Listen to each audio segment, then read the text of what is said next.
व्यक्तिगत लाभ, स्वार्थ और लोभ, ये बड़ी गलत चीजें हैं। एक बार एक राजा के यहाँ एक साधु जी आए।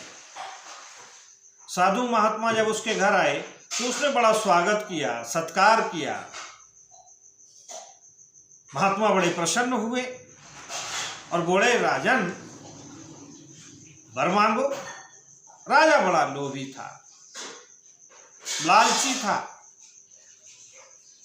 उसने कहा कि भगवान, अगर देना ही चाहते हो तो ऐसा वरदान दो कि मैं जिस किसी भी चीज को टच करूं, मेरा हाथ लगते ही वो सोने की हो जाए। महात्मा को आशीर्वाद देना था, उन्होंने दे दिया तथास्तु कह के। अब राजा बड़ा प्रसन्नता पूर्वक वो अपने महल में घूम रहा है, अपनी वस्तुओं को छू रहा है। जिसे भी छूता है सोने की हो जाती है। थोड़ी देर बाद राजा की प्रसन्नता को देखकर उसकी पुत्री आई। उसने बड़े प्यार से पुत्री को उठाया। जैसे ही उठाया तो वो सोने की हो गई, मूर्तिवत हो गई। राजा बड़ा दुखी हुआ, अरे ये क्या हो गया। तब तक अब जब राजा दुखी हुआ तो वो रोने लगा। जब रोना उसकी पत्नी ने सुना तो पत्नी भी दौड़ते हुए आई। जब पत्नी दौड़ते हुए आई, उसने अपनी पुत्री को देखा, ये तो मूर्ति हो चुकी है। राजा ने रोते हुए कहा कि ये मेरी गलती का परिणाम है कि मैंने महात्मन की सेवा करके सोना मांगा था कि मैं जिस किसी भी चीज पर हाथ रखूं वो सोने की हो जाए। आज उसी का परिणाम है कि मेरी पुत्री सोने की तो हो गई लेकिन मूर्ति बन गई।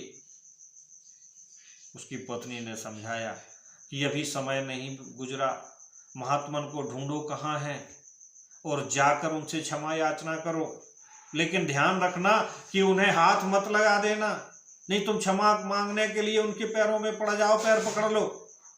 राजा ने कहा, बिल्कुल ठीक कह रही हैं आप। राजा अपने महल से निकला, दौड़ता हुआ उन महात्मन की खोज में चारों तरफ भागता फिर रहा है। कहीं उसे महात्मा नहीं मिल रहे हैं, लेकिन महात्मा जानते थे कि अभी थोड़ी देर बाद ही वापस आएगा, हमसे क्षमा मांगेगा। जब राजा हताश और उदास हो गया तो एक जगह बैठ गया और अपने मन ही मन उनसे क्षमा मांगने लगा कि महात्मन मुझे क्षमा कर दो, मैंने क्या मांग लिया, ऐसी चीज मांगी कि आज जिसे भी छूता हूं वो सोने की हो जाती है, मेरी पुत्री भी सोने की हो गई। थोड़ी देर बाद देखते क्या है कि वो महात्मा उनके सामने खड़े हैं, लेकिन इतनी दूरी बनाकर खड़े हैं कहीं ये मुझे भी न छू ले। तो महात्मा ने कहा, राजन आंखें खोलो। राजा ने जैसे ही आंखें खोली तो वो महात्मा उनके सामने खड़े थे। उसे पत्नी की बात याद आई, अरे मैं इसे छूंगा नहीं तो ये भी सोने को हो जाएंगे। साष्टांग हुआ, लेट गया, बोला महाराज ये अपना वरदान वापस ले लो, मैंने बहुत गलत चीज मांगी है। फिर राजा ने अपना मांगा हुआ वरदान जब गुरुदेव को, महात्मन को वापस किया तो महात्मन ने एक बात बताई कि हमें कभी कभी वो चीजें बहुत कष्टदायक हो जाती हैं जिनका हम परिणाम नहीं समझ पाते कि हम जो ले तो रहे हैं इससे हमें, हमारे समाज को, हमारे देश को क्या लाभ होगा। चीजें वो लेनी चाहिए जिससे हमारे साथ साथ हमारे देश को भी लाभ हो, समाज को भी लाभ हो। सोने से लाभ तो था, मांगना ही था तो बहुतायत में सोना मांग लिया जाता, ज्यादा ठीक था, लेकिन किसी चीज को छूने पर वो सोने की हो जाए, ये पता ही नहीं था कि पुत्री भी सोने की हो जाएगी।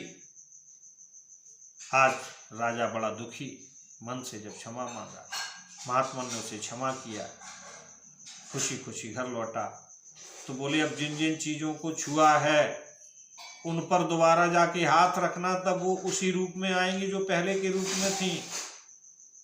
राजा ने वही किया। अब उसका घर सारा खुशहाल है और वो अपनी गलती पर पछतावा कर रहा है। मित्रों, कभी कभी हम अपने लोभ में, अपने लालच में कुछ ऐसा मांग बैठते हैं जो खुद के लिए ही और दूसरों के लिए भी कष्टकारी होता है।